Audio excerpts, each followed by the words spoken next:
Powder లో కల్తీ అదేమంత పెద్ద విషయం కాదు అనేది వ్యాపారుల వాదన. ప్రజల ఆరోగ్యంతో చెలగాటమాడుతున్న ఈ దళారులు ఎలాంటి భయం లేకుండా ఈ దందాకు తెరలేపుతున్నా అధికారులకు మాత్రం పట్టదు. నెల నెల మామూలు ముట్టడంతో వ్యాపారుల దోపిడీని ప్రోత్సహిస్తున్నారు. ఇప్పటికైనా అధికారులు కళ్లు తెరుస్తారా? ఈ కల్తీ దందాకు అడ్డుకడతారా?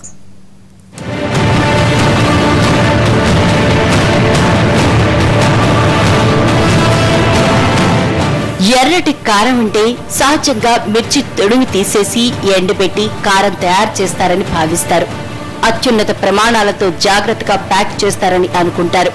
కానీ ఈ మార్కెట్లలో జరుగుతున్నదంతా వేరు. తొడిమలతో సహా బిజినెస్ చేసేస్తున్నారు ఇక్కడ వ్యాపారులు. కేవలం తొడిమలు ఒక్కటే అయితే పర్వాలేదనుకోవచ్చు. చుట్టుపక్కల ఉన్న చెత్త చెదారాన్ని కూడా పిండి చేసి కారంలో కలిపిస్తున్నారు. ఇదంతా నిజమేనా అంటే యజమానులనే అడగండి అంటున్నారు కూలీలు. అని చెప్పారు, మనకెందుకు చెప్తారు?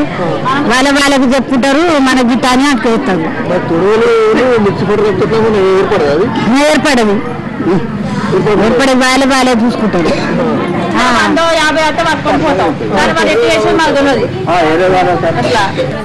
కలపట కొంచెం తేడా వస్తుంది. ఇప్పుడు ఇవి ఈ తాలుగాయలు ఇవి పట్టిస్తారు కదా, పట్టిస్తే కొంచెం పట్టించి కలర్ వేస్తారు. అందుకోసం తేడా కారం ఉండదు, ఎక్కువ కారం ఉండదు. ముందు మిర్చిని గ్రైండ్ చేసి నాణ్యమైన ఎండుమిర్చితో కారం తయారు చేయాలి. కానీ ఈ మిల్లులో అవేవి జరగటం లేదు. ఈ గ్రేడింగ్ పద్ధతిలో మహిళా కూలీల బాధ కూడా వర్ణనాతీతం.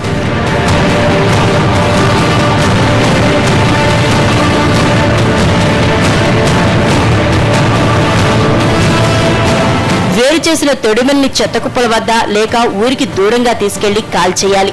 కానీ తొడిమల్ని పిండి చేసి కారంలో కలుపుతున్నారు. అంతేకాదు మిరప రైతుల నుంచి తొడిమలతో పాటు చెత్తను ప్రత్యేకంగా సేకరిస్తున్నారు వ్యాపారులు.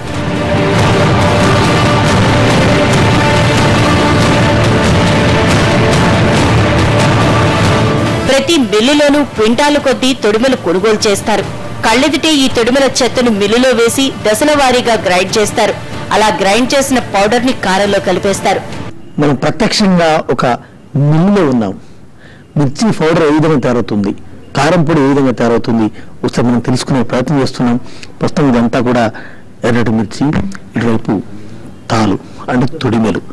ఎందుకు పనికిరాని తొడిమెలను కూడా ఇక్కడ పౌడర్గా చేసి ఇక్కడ మిర్చిలో కలుపుతున్నారు. అంటే పాలల్లో నీరు కలిపితే ఏ విధంగా అయితే మనం గుర్తుపట్టలేమో, కారం పొడిలో కూడా ఇలాంటి తాళను ఇలాంటి పౌడర్ను కలుపుతున్నారంటే అవినీతి అదేవిధంగా మోసం వేరే స్థాయిలో ఉందో అర్థం చేసుకోవచ్చు. ఎనుమామల్లో ప్రతి మిల్లులోనూ ఇదే తంతు. ఇంత బహిరంగంగా కారంలో కల్తీ జరుగుతున్నా ఏ ఒక్క అధికారి పట్టించుకోవటం లేదు. పెద్ద ఫ్యాక్టరీ పౌడర్ ఫ్యాక్టరీ వాళ్ళని అడిగితే వెళ్తారు దాని గురించి. మాత్రమే తెలియదు, మాకు తెలియదు. పౌడర్ ఫ్యాక్టరీ ఎట్లా తయారవుతుంది? పౌడర్ ఫ్యాక్టరీ వాళ్ళని అడిగితే తెలుస్తుంది. అది మిర్చి ఎట్లా తయారవుతుంది అంత వదిలేదు. మిర్చి డ్రై చేస్తే మార్కెట్లో కొంటారు, డ్రై చేసి పౌడర్ పట్టిస్తారు. అది దాని లోకల్ సేల్ ఉంటుంది, వాళ్ళకి ఎక్స్పోర్ట్ ఉంటుంది.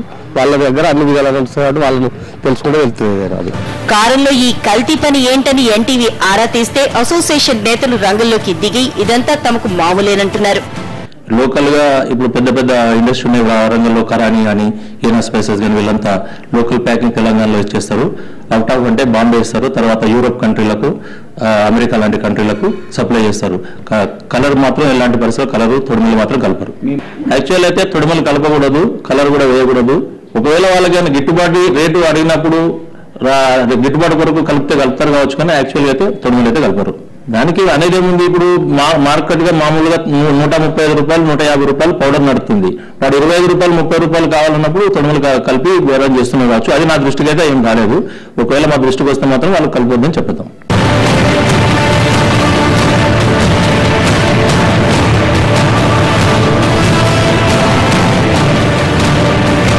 మనం ఎలానైతే వేరు చేయలేమో అసలు కారం పొడిని, అదేవిధంగా ఇలాంటి తాలు తొడిమల కారం పొడిని కూడా మనం వేరు చేయలేమంటున్నారు ఇక్కడ మిల్లుల యజమానుడు. అంటే కళ్ళెదిటే ఇలాంటి మోసకారు దగాకోరు పనులకు పాల్పడుతున్న ఇలాంటి మిల్లులపై కఠిన చర్యలు తీసుకోవాల్సిన అవసరం ఉంది. వరంగల్ కేంద్రంగా దేశ విదేశాలకు ఎగుమతి అవుతున్న కారం పొడిపై నిఘా పెడితే అసలు బండారం బయటపడుతుంది. కెమెరా పర్సన్ రామ్ ప్రసాద్తో వెంకట్, ఎన్టీవీ, వరంగల్.